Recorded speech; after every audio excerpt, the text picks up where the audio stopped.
Et bonjour tout le monde, bonjour à toutes et à toutes, bienvenue sur Uniweb TV, la chaîne Twitch de l'Université de Nîmes. On se retrouve aujourd'hui pour un live spécial dans le cadre des lives de l'orientation, donc dans le cadre du projet Compass, qui est là pour aider les lycéens à mieux comprendre l'orientation dans les études supérieures.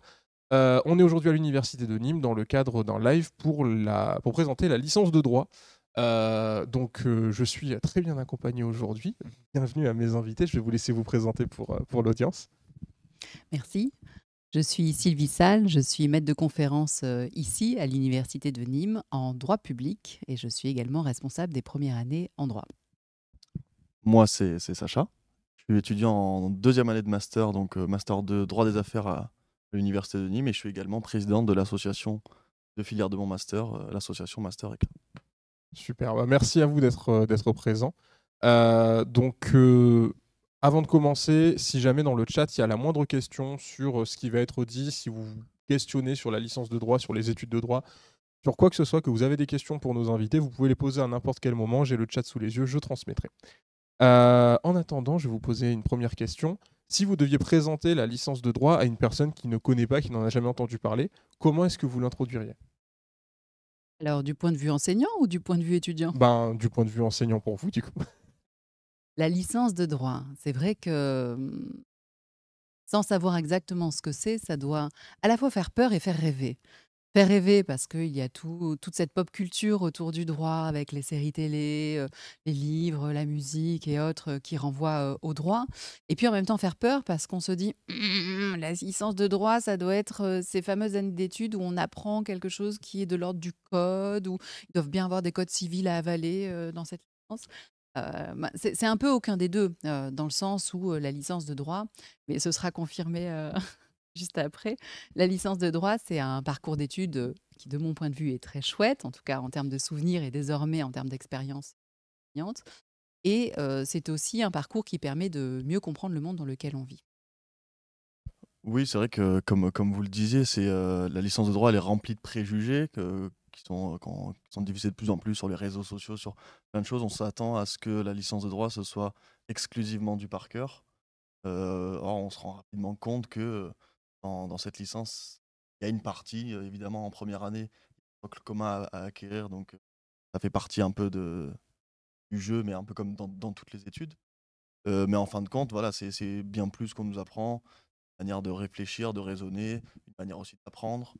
Voilà, c'est tout un tas de choses qui sont assez loin des préjugés et faut avoir. Je rebondis sur cette idée que la licence de droit, ce n'est pas que du par cœur. Pour ceux qui ne se sentent pas hypermnésiques, qui n'ont pas une mémoire, comme on dit, d'éléphant, la licence de droit n'est pas inaccessible pour vous.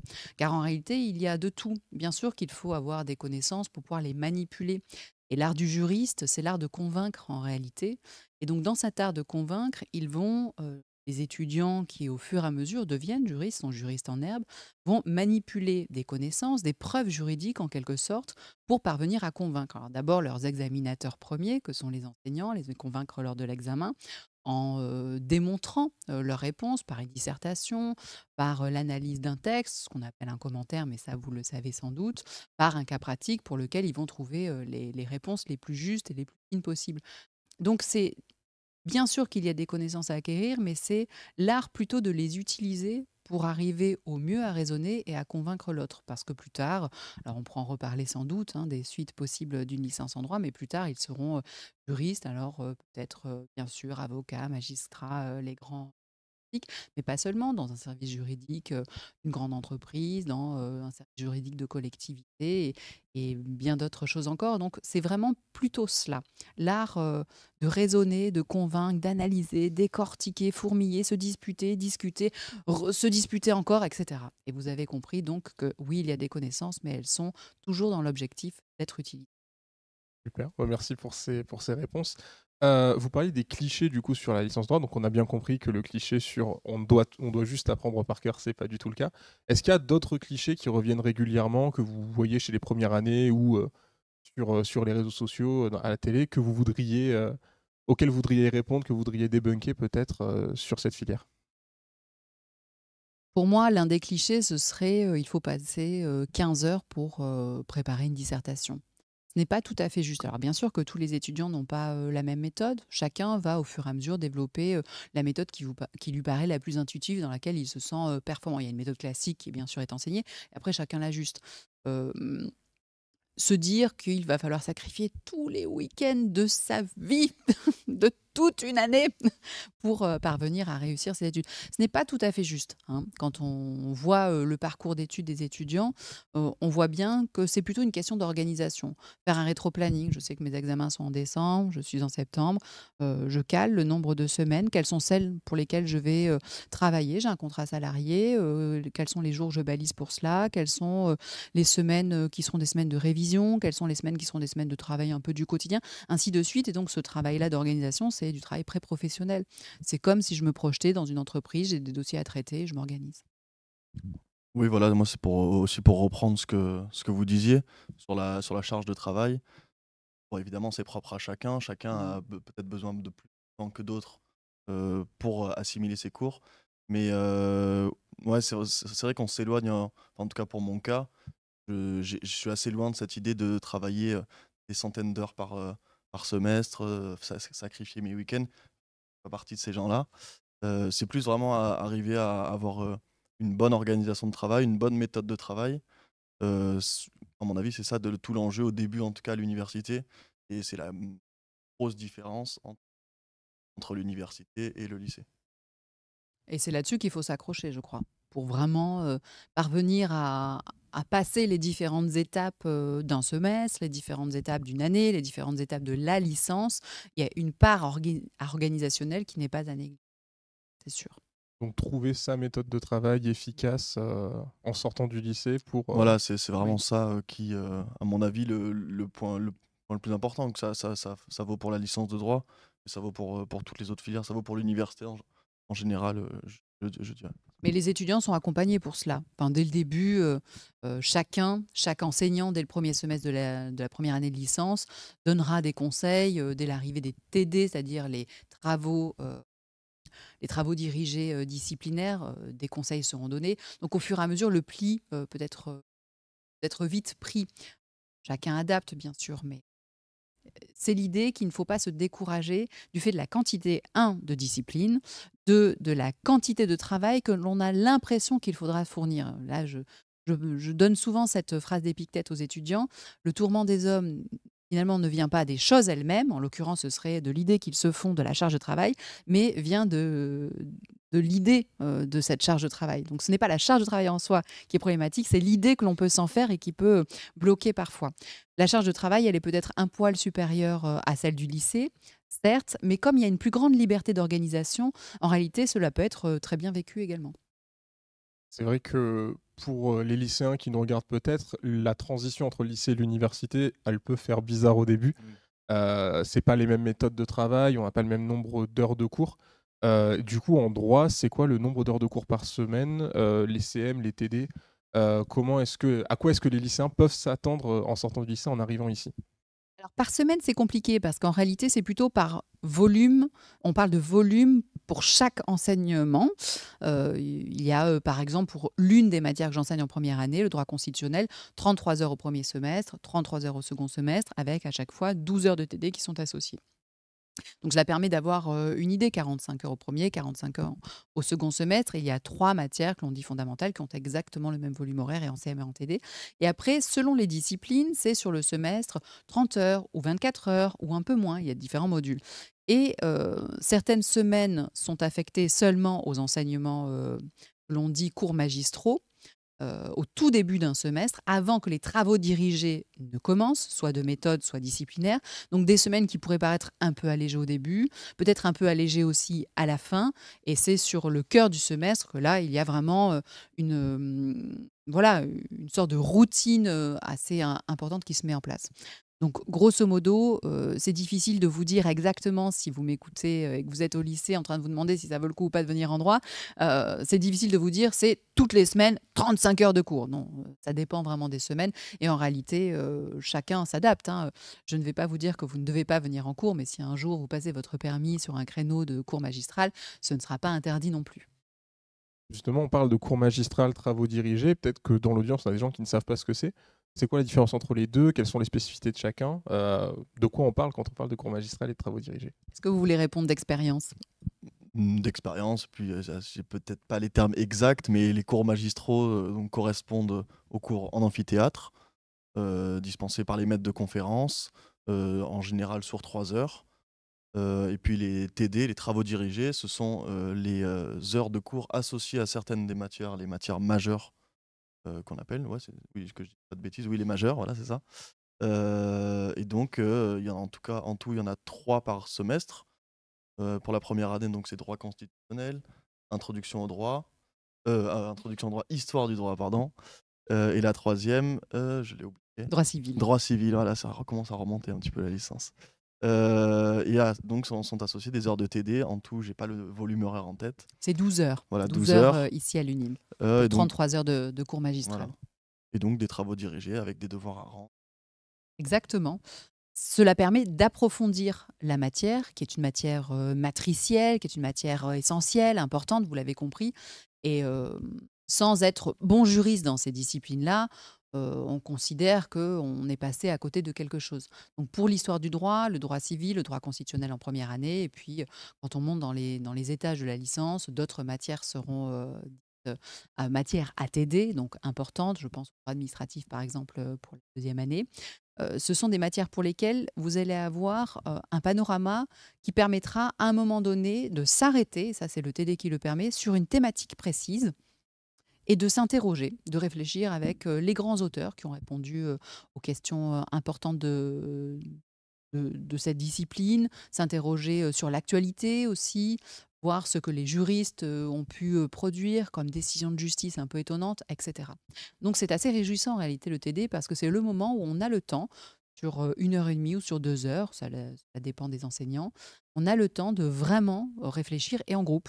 Parce que le TD, c'est forcément un volume, un nombre d'étudiants aussi plus réduit, environ une trentaine d'étudiants. Et à 30, on réfléchit bien.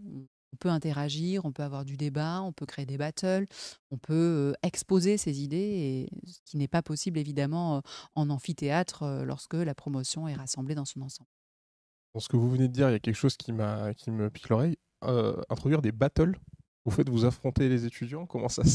Qu'est-ce que c'est les battles? Imaginons un sujet du type le référendum, pour ou contre. Le référendum, c'est une thématique, une notion qui est classique en droit constitutionnel. Au second semestre, dans le cadre d'un TD qui est sur le peuple, il est tout à fait possible d'introduire des sujets pour permettre l'oralité, pour pousser les étudiants à une forme d'oralité. Parce que être juriste, c'est à la fois bien écrire son argumentation comme les conclusions d'un avocat, mais c'est aussi prendre la parole et convaincre par la parole. Et donc, on pousse les étudiants. Au début, c'est difficile, à prendre la parole et à tenir une position. Imaginons que l'on crée 2 camps. Vous 3, vous serez pour le référendum. Vous 3, vous serez contre le référendum. Dans la littérature juridique, il y a toutes les positions qui ont été défendues par les grands auteurs. À vous d'en extraire la substantifique moelle, c'est-à-dire les arguments les plus essentiels. Et allez-y, exposez vos arguments. Et on verra qui a le mieux convaincu. Donc vraiment de la mise en pratique des textes qu'on Tout a à lus, qu'on fait. a débattus, comment est-ce qu'on peut les défendre? Super intéressant. Donc ça fait déjà beaucoup d'informations. On parlait tout à l'heure des débouchés. Vous avez beaucoup utilisé le terme de juriste. C'est vrai que moi qui n'ai pas fait des études de droit, quand on me parle de droit, les premiers mots qui me viennent en tête pour les débouchés, c'est juge, avocat. Qu'est-ce que c'est un juriste? Est-ce qu'il y a plusieurs classifications? C'est quoi les débouchés d'une filière de droit? Et est-ce qu'on est vraiment sur ce cliché de l'avocat, le juge, et après on ne sait pas trop? Ou est-ce qu'il y a une grande variété de débouchés possibles? Pour la définition du juriste, je vais pas trop m'y tenter, mais c'est vrai qu'on peut me qualifier de juriste, étant donné qu'on peut qualifier quelqu'un de juriste à partir du moment où il a une licence en droit. C'est mon cas. Le juriste, c'est celui qui va pratiquer le droit au quotidien, soit dans son travail ou dans ses recherches, et dans des domaines qui sont divers et variés. Et pour tout ce qui est débouché, est-ce que on en vient simplement à avocat, juge, notaire, voilà. En fin de compte, il y a beaucoup plus que ça, parce qu'il y a plein de secteurs différents. Évidemment, en droit, il y a beaucoup de personnes qui veulent faire avocate, juge, voilà, de tous les domaines. Mais en fin de compte, il y a beaucoup aussi de personnes qui veulent simplement travailler dans des entreprises, travailler dans le secteur bancaire, travailler en collectivité pour le droit public. Donc il y a plein où même on peut aller dans le droit public, intégrer la police en tant que commissaire. Il y a vraiment énormément de débouchés et peut-être que moi, c'était pas trop mon cas non plus quand j'ai intégré la licence. On se rend pas forcément compte de toutes les possibilités qu'il y a. On s'en rend compte vraiment au fil des années d'études, voilà, plutôt peut-être à partir de la deuxième année, où on étudie des matières où voilà, qui sont un peu plus tangibles et on sait vraiment plus à quoi ça correspond et on sait aussi, voilà, du coup, ça va. Je suis tout à fait d'accord. Et cette idée qu'à partir de la deuxième année de licence, cela prend en quelque sorte les étudiants, cela les intéresse de plus en plus de savoir quelles seront les suites possibles pour eux parce qu'il y a cette sélection désormais anticipée à la fin de la licence 3. Pour obtenir un master 1, il y a une sélection qui se joue.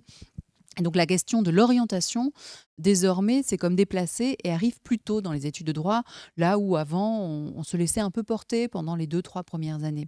Euh, et plus les étudiants s'interrogent, et ce dès la première année, à l'UNIM d'ailleurs, ça c'est une spécificité, les étudiants peuvent réaliser autant de stages facultatifs qu'ils le souhaitent. Sur une semaine, et l'université est là pour les accompagner, c'est ce que l'on appelle une convention, ils sont couverts. Ils peuvent réaliser des stages dans toutes les structures qui veulent bien les accueillir. Alors bien sûr qu'il y a juges, avocats, notaires, dans les collectivités, un service juridique, mais certains sont très inventifs et tentent en fait l'aventure du stage comme cela de découverte dans d'autres structures où l'on pourrait avoir besoin un jour d'un juriste. Et effectivement, les entreprises, les métiers de la police, les métiers de la gendarmerie aussi pour voir le pendant militaire, sont des métiers qui attirent beaucoup les étudiants de première année. Et au fur et à mesure, les étudiants, parce que c'est une promotion, la licence 1, une promotion, la licence 2, pareil, la licence 3, etc. Les étudiants créent des connexions entre eux, et plus ils ont fait des stages, plus ils discutent entre eux, et plus ils ont des idées. Ah oui, mais donc, tu as fait un stage là, mais ah oui, moi je pensais peut-être là, mais je ne sais pas si on m'acceptera, mais si, tente-le, tu verras. Et ainsi de suite. Non, mais ça fait boule de neige. Et cela permet que les expériences soient partagées entre les étudiants. Et ils se rendent compte qu'on peut être juriste un peu partout, en réalité. On peut être juriste à la SNCF, on peut être juriste chez EDF, on peut être juriste, etc. Et donc décliner, être juriste ici, dans le Gard, mais également trouver un poste à l'autre bout, pourquoi pas en Bretagne, à l'autre bout de la France, pourquoi pas à Strasbourg. Être juriste, c'est aussi être exportable, puisqu'il n'y a pas vraiment de frontières. Bien sûr. Du coup, vous parlez de cette spécificité de l'université Nîmes de proposer, de donner la possibilité de faire un nombre de stages de notre choix. Est-ce qu'il y a d'autres spécificités à Nîmes? Et je sais qu'il y en a qui peuvent s'inquiéter de est-ce que je devrais aller à Nîmes? Est-ce que je devrais aller dans une autre université? Est-ce que c'est mieux d'aller à tel ou tel endroit? Déjà, comment vous répondriez à cette question et quelles sont les autres spécificités de l'université de Nîmes au niveau de la licence de droit? Alors, première réponse, le socle de la licence, c'est-à-dire les disciplines qui sont enseignées, les volumes horaires, tout cela, c'est assez uniformisé en réalité. Et donc, vous trouverez les mêmes enseignements ici à l'université de Nîmes que par exemple à l'université de Montpellier, d'Avignon, d'Aix, Toulouse, Bordeaux, et on pourrait remonter encore en termes géographiques. En revanche, ce qui fera peut-être la spécificité de Nîmes, si ce n'est pas l'intitulé des disciplines, ce sera peut-être l'environnement dans lequel ces disciplines vont être assurées et assumées par les enseignants. Venez visiter l'université de Nîmes. Je vous y encourage. Les amphithéâtres vous sont ouverts, hein, d'ailleurs. Si vous souhaitez assister à un cours magistral, c'est public, c'est ouvert, vous pouvez venir. Vous pouvez vous annoncer si vous le souhaitez, mais ce n'est pas forcément obligé non plus de demander une autorisation. Venez voir, le cadre est formidable. Vous êtes ici dans une bâtisse qui a du sens, qui a une histoire. C'est l'enceinte de Vauban. Certains des TD sont dispensés sur le site de Hoche, qui est tout neuf, tout est flambant neuf de toute façon ici, qui est tout neuf. C'est l'ancien hôpital avec un nombre de salles prêtes à vous accueillir dans des conditions qui sont tout de même des conditions très très confortables.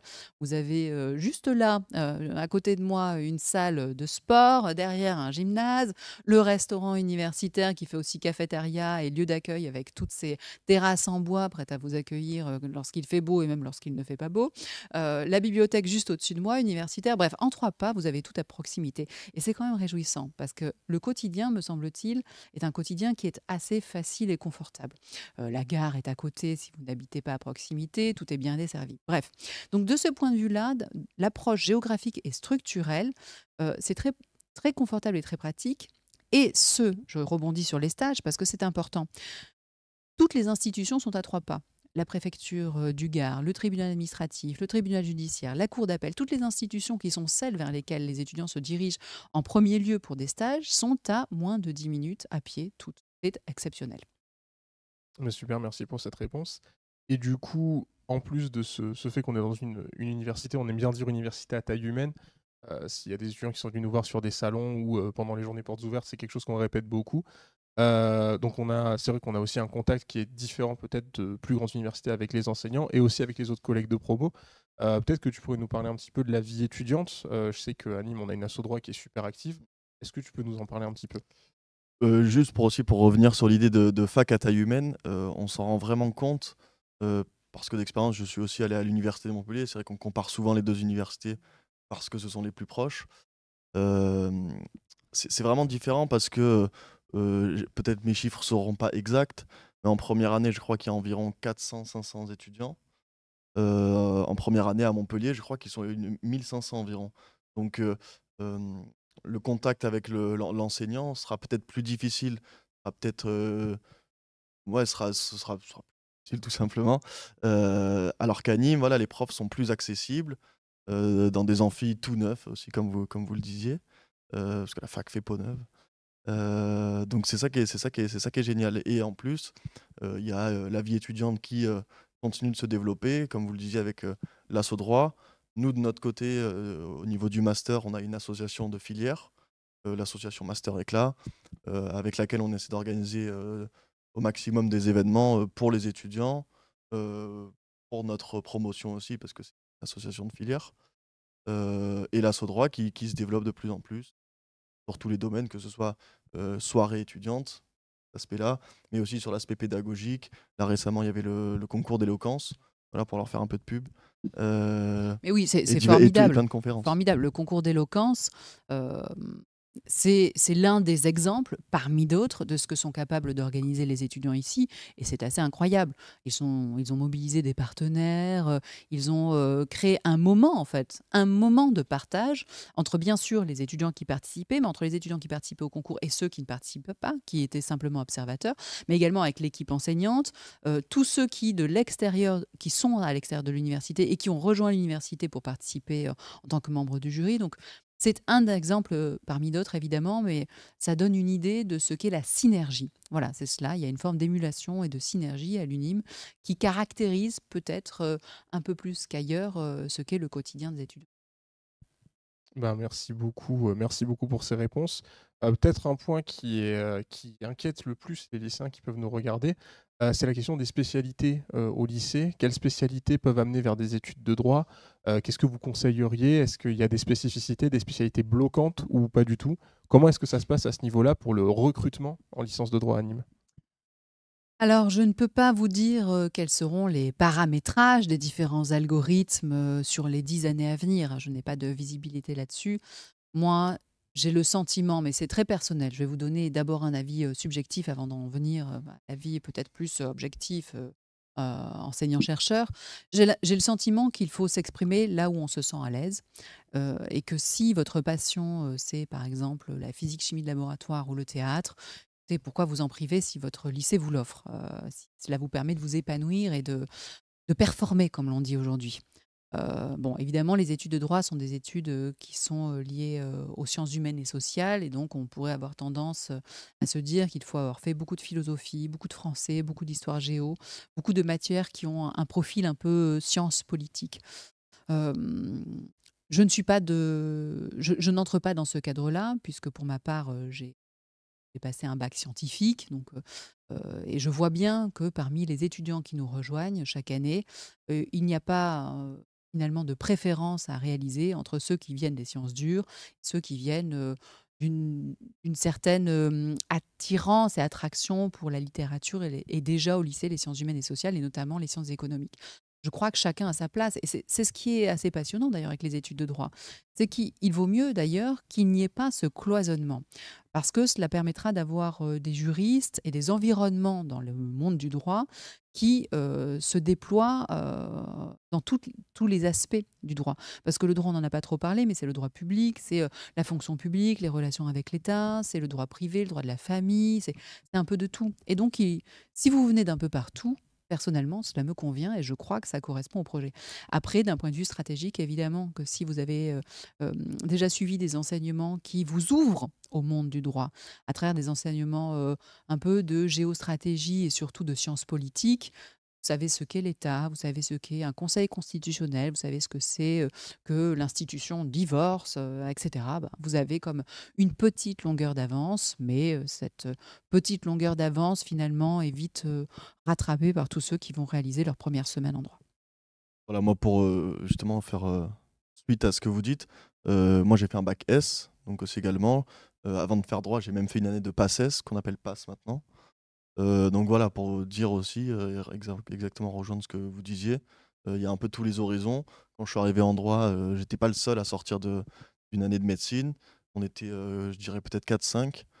Et puis ces étudiants-là, pardon, réussissent brillamment. Je sais qu'il y en a une qui est devenue magistrate. Enfin voilà, ça n'a aucun incident sur la réussite par la suite.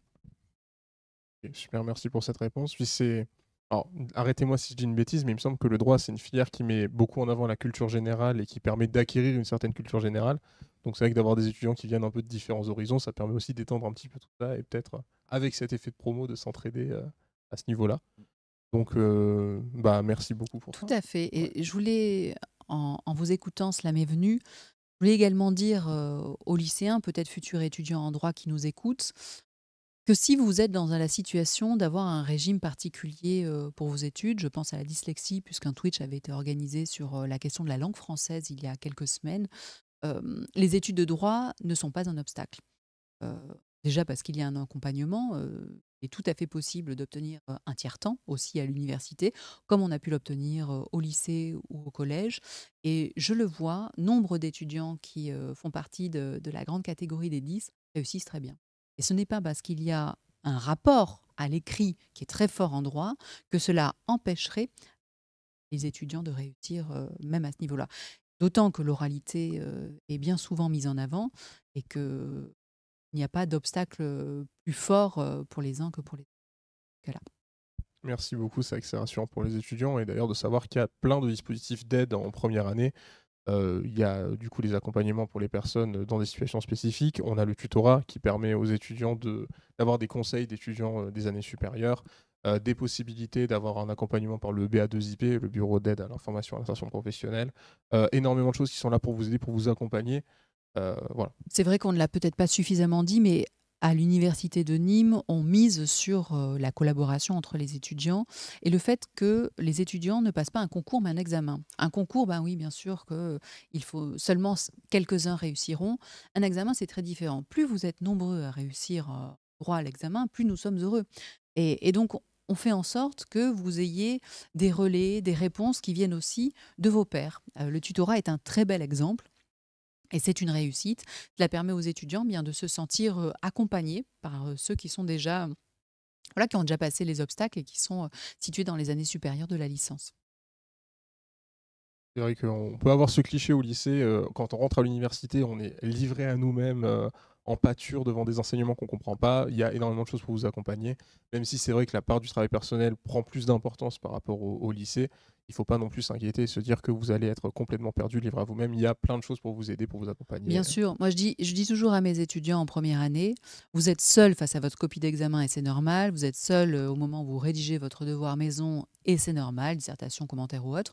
En revanche, vous pouvez préparer le terrain à plusieurs. Parce que le travail d'équipe, c'est un travail qui est logique en réalité, dans un service juridique, dans un cabinet d'avocats lorsqu'on se réunit, lorsque les magistrats décident en collégialité, etc. Et donc ce travail d'équipe, il est possible dès le début, c'est-à-dire réviser ensemble, se poser des questions, préparer une plaquette de TD, alors on dit plaquette, fiche, dossier documentaire, peu importe, préparer ensemble les 10 à 15 pages qui ont été proposées à l'étude pour réaliser le TD et le sujet qui est posé. Tout cela, bien sûr, ce n'est pas un travail solitaire de septembre à juin. Pas du tout. Il y a des moments de solitude, bah oui, face à sa copie d'examen, je le redis, mais il y a bien d'autres moments où, plutôt que de rester seul, on peut au contraire nouer des liens. Vous ne trouverez peut-être pas votre meilleur ami ou votre meilleur ami tout de suite. En revanche, vous nourrez des relations qui sont quasi des relations pré-professionnelles. Et c'est comme cela, lorsqu'on entre en poste quelque part, au départ, on n'a pas forcément des amis, mais on joue le jeu de la cordialité, des relations aux autres, et ça se passe.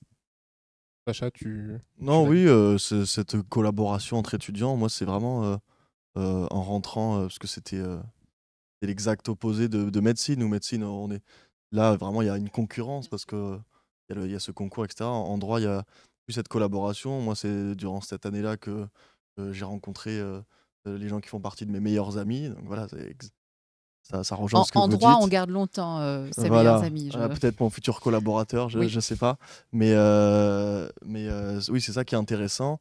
Et on avance à plusieurs. Et puis, c'est peut-être aussi plus simple à l'université de Nîmes parce qu'on est moins nombreux et parce que Nîmes aussi est une ville assez petite, donc on trouve assez facilement des têtes qu'on connaît. Mais voilà, c'est ça qui est agréable, en tout cas, à l'université, en plus d'être accompagné par tous les services de la fac. Et le département droit, au-delà des services administratifs, soutient les initiatives des étudiants qui sont là pour la valorisation de leur propre parcours, mais également la valorisation des études de droit en général. Et bien sûr, les étudiants ont tout notre soutien et vous, futurs étudiants, vous également. Merci beaucoup. Est-ce qu'il y a des points qu'on n'a pas abordés que vous voudriez aborder qui vous viennent comme ça? Je pense qu'on a. Moi, simplement pour dire, bon, ça concerne peut-être moins les lycéens ou ça les concernera un peu plus tard. Moi, étant donné que je suis étudiant en Master 2 à l'Université de Nîmes, voilà, pour préciser que les personnes qui souhaiteraient commencer un cursus en droit peuvent le faire entièrement à l'Université de Nîmes, de la licence jusqu'au doctorat. Il y a deux masters en tout, un pour le droit privé, un pour le droit public. Moi, je fais partie de celui en droit privé, donc droit des affaires. Et puis le doctorat, bon, je vais pas me lancer sur ce terrain-là parce que je fais pas partie des gens qui veulent poursuivre sur un doctorat, sur une thèse. Mais voilà, on peut vraiment faire tout le cursus à Nîmes. Oui, bien sûr, tout est possible. Sur les masters, j'y reviens, il y a un master qui est plutôt droit privé, quand l'autre est droit public. Si vous le souhaitez, vous entrerez à l'université l'année prochaine. Il n'est pas impossible que d'autres masters apparaissent. D'ici le moment où vous-même serez à vous positionner et à vous interroger sur les suites possibles de votre parcours. Et il y a également des masters qui sont à la croisée de droit et AES au sein de notre département, qui sont tout à fait ouverts aux juristes dès à présent et aux juristes que vous serez si vous nous rejoignez. Je pense notamment au master management des risques. Ok, super, merci beaucoup. Donc, si on devait résumer, la filière de droit, c'est beaucoup moins intimidant que l'image qu'on en a. C'est sûr. Beaucoup de collaboration entre les étudiants, possibilité de faire des stages, plein d'aides pour suivre son parcours. Donc voilà, s'il y a des étudiants qui sont intéressés par la filière de droit, j'espère qu'on a pu répondre à la plupart de vos questions. On n'a pas eu de questions dans le chat, donc voilà, de toute façon, ce live sera disponible en rediffusion. J'imagine qu'ils peuvent aussi contacter peut-être une adresse s'ils ont des questions qu'ils veulent se renseigner sur la filière de droit, je sais pas. Oui, bien sûr. Et d'ici le début du mois d'avril, si vous souhaitez venir assister à un cours magistral, c'est également possible. Soit avec l'ensemble de votre classe. Alors j'imagine que dans ces délais, c'est difficile à organiser, voire même seul. Bien sûr que vous serez accueillis. Super. Merci beaucoup à vous pour toutes ces informations très précieuses. Merci aux personnes qui nous ont suivis en live. Donc si vous êtes intéressé, n'hésitez pas à vous renseigner, vous pouvez aller voir sur le site de l'université, vous pouvez venir sur le site comme vous l'avez dit, visiter, assister à un cours, découvrir ce que c'est qu'un amphithéâtre pour les lycéens qui n'ont pas d'amphithéâtre dans leur lycée. Donc voilà, merci de nous avoir suivis. S'il y a des personnes intéressées, demain on a un autre live de l'orientation qui va être organisé pour présenter les parcours LAS et PASS dont on parlait un petit peu tout à l'heure. Donc si vous êtes intéressé, vous pouvez venir à ce moment-là aussi, ou si vous connaissez des personnes intéressées, n'hésitez pas. Tout à l'heure, à 15h, nous avons Saisonnard, qui est notre émission de dessin collaboratif en live sur la chaîne Twitch. Si ça vous intéresse, vous pouvez rester venir voir ça tout à l'heure. Merci SourceDop qui nous dit merci, c'était très intéressant, merci de nous avoir suivis. On vous souhaite une excellente journée. Merci encore à vous d'avoir été Merci. présent et Merci. pour toutes ces infos. Et puis au revoir, peut-être à bientôt à l'université ou à bientôt sur Twitch.